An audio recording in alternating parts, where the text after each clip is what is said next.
Hi, welcome to our channel, Programming of Mind, where we accelerate your knowledge with concise, from high-value book summaries. Let's begin.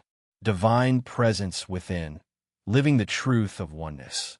Ravi's journey had taken him through countless experiences, many of which were marked by profound moments of realization. Yet, despite all the teachings, wisdom, and practices he had undertaken, there remained one final revelation that would define the culmination of his spiritual quest. This revelation was not about discovering something new. It was about realizing something that had always been present within him, something that had been veiled by his ego and the distractions of the mind. It was the realization that the divine was not something outside of him to be sought, but something deep within, waiting to be recognized. The divine, the true essence of life, had always been present in every moment, every breath, every heartbeat.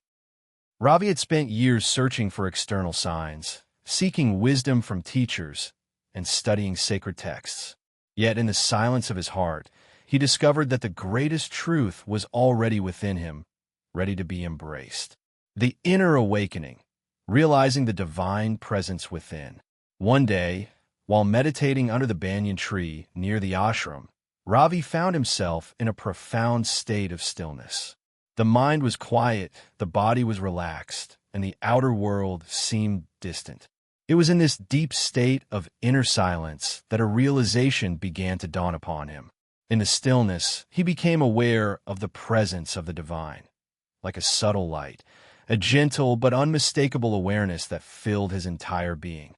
It was not a light he could see with his eyes, but one he could feel with every fiber of his existence. It was a presence that permeated every cell in his body, every thought, and every emotion. The sense of separation between himself and the divine vanished. There was no longer a Ravi seeking the divine. There was only the divine experiencing itself through the form of Ravi.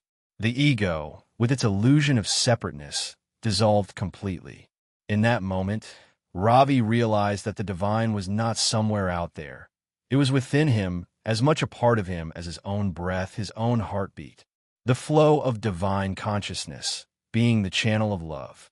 With this realization came a deep sense of peace, but also a new sense of responsibility. Ravi understood that he was not simply a passive observer of the divine. He was a channel through which the divine expressed itself. His life was not his own to control. It was an offering, a vehicle for the divine consciousness to flow into the world. Every thought, every action, every word could be an expression of that higher truth. Ravi's understanding of selflessness deepened. He no longer viewed service as something he did for others in order to gain merit or approval. Service became a natural expression of who he was, an outpouring of love and compassion that arose effortlessly from his heart. There is no sense of doing in service. There was only being, as the divine love flowed through him, touching everything and everyone around him. He remembered a conversation with Guruji many years ago when he had asked, "Guruji, how can I serve the world?" Guruji had smiled and answered, "Ravi, when you realize your oneness with the divine, you will not need to ask that question. You will naturally serve because love and compassion will flow through you. Service is not something you do, it is something you are." It was now clear to Ravi that this was the truth. The divine, which was within him and in all things, was the source of all love, all compassion, and all service. In the stillness of his heart, he had found the source of infinite love, and this love naturally sought expression in the world. The dance of life, accepting the divine flow. As Ravi continued to integrate this realization into his daily life, he found that the once feared dualities of life, suffering and joy, light and dark, loss and gain, began to lose their power over him. They were simply movements in the grand dance of life, part of the divine play that unfolded in perfect harmony. There was no longer any need to fight against life's challenges or cling to moments of happiness. Life itself became the greatest teacher, showing him that everything had a purpose in the grand design of the universe. One day, as Ravi walked through the village, he passed by a group of farmers who were planting crops. The air was filled with the earthy smell of the soil, and the farmers worked diligently under the warm sun. Ravi stopped to observe them for a moment, and then one of the farmers, a man named Karen, approached him. "Ravi ji," Karen said with a smile, "you seem at peace. What is the secret to your calm?" Ravi thought for a moment, and then he replied, "There is no secret, Karen. It is simply the realization that everything is part of the divine flow. We are not separate from the world or from one another. Life flows, and we must flow with it, just as you are doing with your work." Karen looked at him with understanding. "Yes, Ravi ji. While I work in the fields, I do not worry about what will happen. I plant the seeds, water the crops, and trust that the harvest will come. I do what is mine to do, and the rest is up to the divine." Ravi smiled, realizing that Karen had expressed the truth in such a simple way. Life was about being present and doing what was given to you with love and devotion. It was about surrendering to the divine flow, trusting that everything was unfolding perfectly, even when the mind could not comprehend it.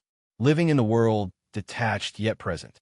As Ravi deepened his understanding of divine presence, he began to see his role in the world more clearly. Spiritual awakening did not require him to withdraw from life or to renounce the world.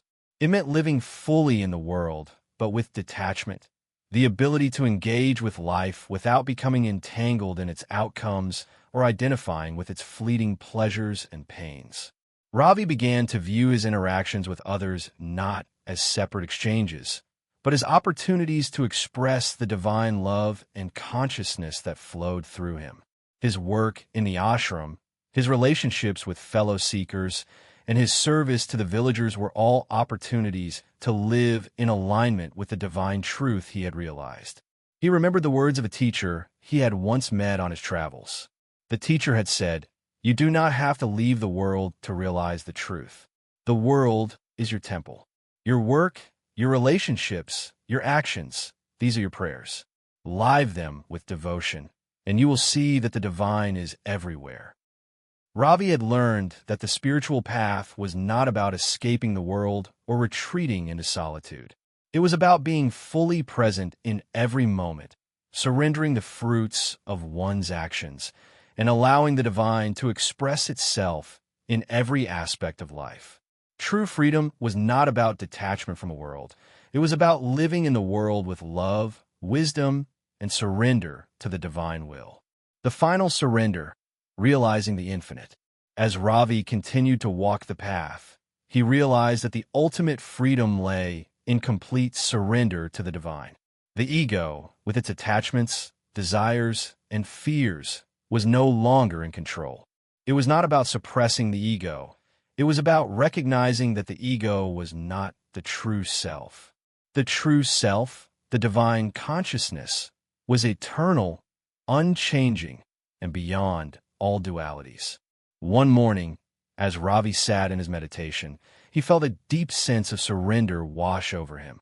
It was not a surrender of the mind, but a surrender of the heart. A full opening to the divine presence within. In that moment, he felt himself dissolve into the infinite. There was no longer a Ravi meditating. There was only the infinite consciousness experiencing itself through the form of Ravi. The moment passed, but the realization remained. Ravi knew that he had come home, to the divine, to himself, to the eternal truth that transcends all names, all forms, and all dualities. Thank you for listening, and please like the video and subscribe for more great upcoming content that will put you in top 1% people in the world.